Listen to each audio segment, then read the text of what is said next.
ശബരിമലയ്ക്ക് പിന്നാലെ തിരുവിതാംകൂർ ദേവസ്വം ബോർഡിന് കീഴിലെ തിരുവല്ലം പരശുരാമ ക്ഷേത്രത്തിലും ക്രമക്കേട് നടന്നു എന്ന വാർത്ത ഇന്ന് പുറത്തുവന്നു. ദേവസ്വം ബോർഡിന്റെ ഓഡിറ്റിലാണ് 25 ലക്ഷത്തോളം രൂപയുടെ ക്രമക്കേട് കണ്ടെത്തിയത്. കാണിക്ക മുതൽ ഭക്തർ നൽകുന്ന സംഭാവനകളിൽ വരെ തട്ടിപ്പ് നടന്നു എന്നാണ് കണ്ടെത്തൽ. ഓഡിറ്റ് റിപ്പോർട്ടിന്റെ പകർപ്പ് ന്യൂസ് മലയാളത്തിന് ലഭിച്ചു.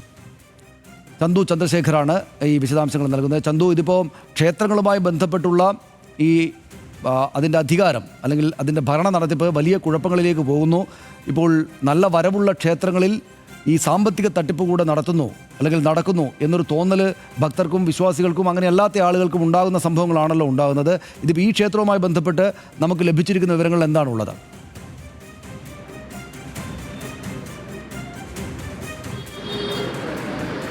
സനീഷ്, പ്രധാനമായും തിരുവിതാംകൂർ ദേവസ്വം ബോർഡിന്റെ ഏറ്റവും അധികം വരുമാനം ലഭിക്കുന്ന ക്ഷേത്രങ്ങളിൽ ഒന്നുകൂടിയാണ് തിരുവല്ലത്തെ പരശുരാമ സ്വാമി ക്ഷേത്രം. ബലിതർപ്പണം, ദക്ഷിണേന്ത്യയിൽ തന്നെ ബലിതർപ്പണ ചടങ്ങുകൾ ഏറ്റവും കൂടുതലായി നടക്കുന്ന ഒരു ക്ഷേത്രമെന്ന പ്രത്യേകതയും ഈ തിരുവല്ലത്തെ പരശുരാമ ക്ഷേത്രത്തിലുണ്ട്. അവിടെയാണ് ഇത്തരത്തിൽ വലിയ തരത്തിൽ ക്രമക്കേട് നടന്നതായി ദേവസ്വം ബോർഡിന്റെ തന്നെ ഓഡിറ്റ് റിപ്പോർട്ടിൽ കണ്ടെത്തിയിരിക്കുന്നത്. ദേവസ്വം ബോർഡിന്റെ ഓഡിറ്റ് അങ്ങനെ കൃത്യമായി വർഷം തോറുമൊന്നും നടക്കാറില്ല. പക്ഷേ ഇത് 2022 അവസാനമായി നടത്തിയ ദേവസ്വം ബോർഡിന്റെ ഓഡിറ്റിലാണ് 2019 മുതൽ 2021 വരെ വലിയ തരത്തിൽ സാമ്പത്തിക ക്രമക്കേട് ക്ഷേത്രത്തിൽ നടന്നതായി മനസ്സിലാക്കിയിരിക്കുന്നത്. അത് ക്ഷേത്രത്തിലേക്ക് ലഭിച്ചിരിക്കുന്ന സംഭാവനകൾ, ഈ ബലിതർപ്പണ ചടങ്ങുകളുമായി ബന്ധപ്പെട്ട് പൂജാ സാധനങ്ങൾ വാങ്ങുക, അങ്ങനെ പലതരത്തിൽ ക്രമക്കേട് നടത്തിയിട്ടുണ്ട്. ദേവസ്വം ബോർഡിന്റെ തന്നെ അന്നത്തെ അവിടുത്തെ അഡ്മിനിസ്ട്രേഷൻ ചുമതല വഹിച്ചിരുന്ന 2 ഉദ്യോഗസ്ഥർ മാത്രമായി 20 ലക്ഷത്തിലധികം രൂപയുടെ ക്രമക്കേട് നടത്തിയിട്ടുണ്ടെന്നാണ് ഈ ഓഡിറ്റിൽ കണ്ടെത്തിയിരിക്കുന്നത്. ദേവസ്വം ബോർഡിലേക്ക് അടയ്ക്കാനുള്ള തുകയാണ്. അങ്ങനെ ദേവസ്വം ബോർഡിലേക്ക് അടയ്ക്കാതെ അവിടെ എത്തുന്ന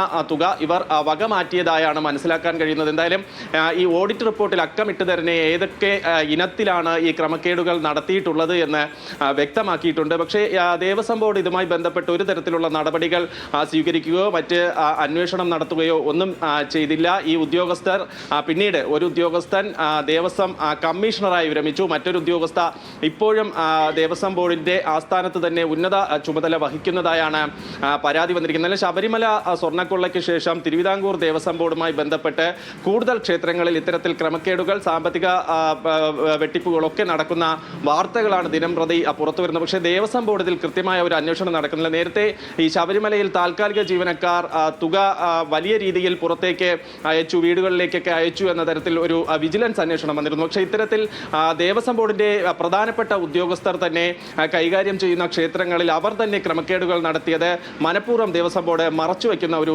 കാഴ്ചയാണ് വന്നിട്ടുള്ളത്. എന്തായാലും ഇതിൽ കൂടുതൽ അന്വേഷണം ഉണ്ടാകും, കൂടുതൽ പ്രതികരണങ്ങളൊക്കെ വരും മണിക്കൂറുകളിൽ, വരും ദിവസങ്ങളിൽ ഉണ്ടാകുമെന്നാണ് പ്രതീക്ഷിക്കുന്നത്.